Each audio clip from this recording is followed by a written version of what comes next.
Et what's going on guys, c'est Anes et bienvenue dans cette nouvelle vidéo dans laquelle je vais vous montrer rapidement un truc que je viens de faire sur l'un des CTF de THM et du coup je vais utiliser un serveur de THM et je vais vous montrer comment ajouter ou exploiter la possibilité de modifier le fichier etc password pour ajouter une nouvelle ligne afin d'ajouter un nouveau utilisateur avec les privilèges de route sur le système.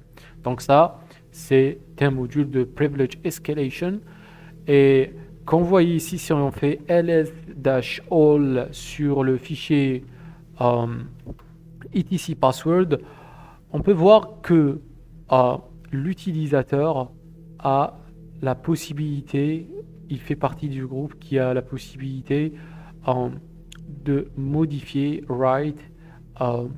le fichier etc password. Donc voici le contenu de etc password. Pardon. Voilà.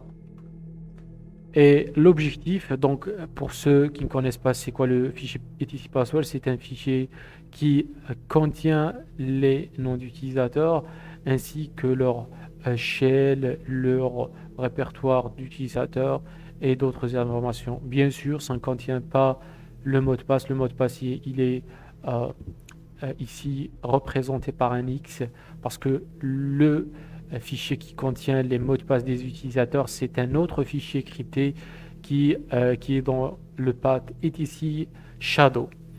Maintenant, l'objectif, c'est bien sûr, c'est d'ajouter, si on a la possibilité de lire et de modifier ce fichier, on peut ajouter à la fin de ce fichier une autre ligne qui contient des informations concernant un nouveau utilisateur qu'on peut ajouter. Maintenant, pour ajouter un nouveau utilisateur, on va utiliser Nano pour ouvrir ce fichier etc password. Voilà. Et à la fin, on va ajouter une ligne.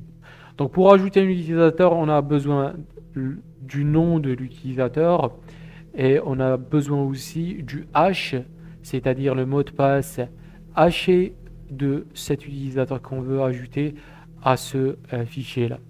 Donc ce qu'on va faire, c'est copier et bien sûr, on veut que cet utilisateur ait les privilèges de route.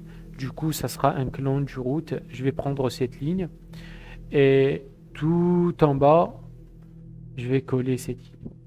Et ce que je vais modifier, c'est tout simplement le nom de l'utilisateur. On va l'appeler Anes. Et le répertoire sera /Anes. Et le mot de passe, on va le hacher ici sur le terminal local de notre Kali. On va utiliser l'outil OpenSSL pour générer le hash. Et comme vous voyez là, le format qu'on va utiliser, on va ajouter un salt et le mot de passe. On va dire que le mot de passe c'est Anes. Et le salt, on va utiliser quelque chose comme Anas aussi. Voilà. Donc il va nous générer un mot de passe haché et on va faire copier. Donc ça c'est le hash, c'est le mot de passe de l'utilisateur. On va le prendre et on va remplacer par le X. Voilà.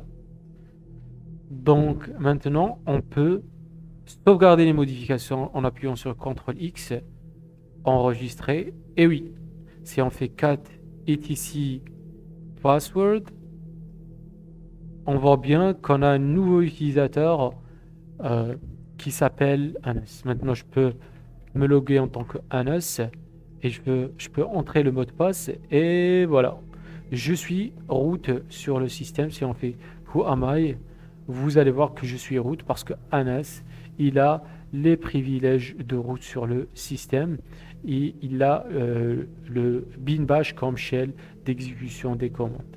Donc, je pensais que c'était utile de vous démontrer ce petit truc, cette petite astuce d'escalade de privilèges sur des systèmes Linux, surtout si vous avez la possibilité de modifier le fichier etc password, ce qui est très rare en fait parce que ça ne vient pas par défaut avec les systèmes Linux.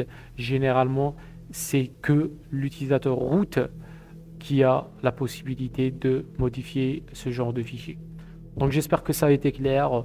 Si vous avez des questions, vous pouvez les laisser dans les commentaires. Juste pour la remarque, ce serveur, c'est un serveur de THM, TryHackMe. Vous pouvez le trouver et essayer cette attaque. Donc voilà, les pouces bleus et on se retrouve dans la prochaine vidéo. Peace.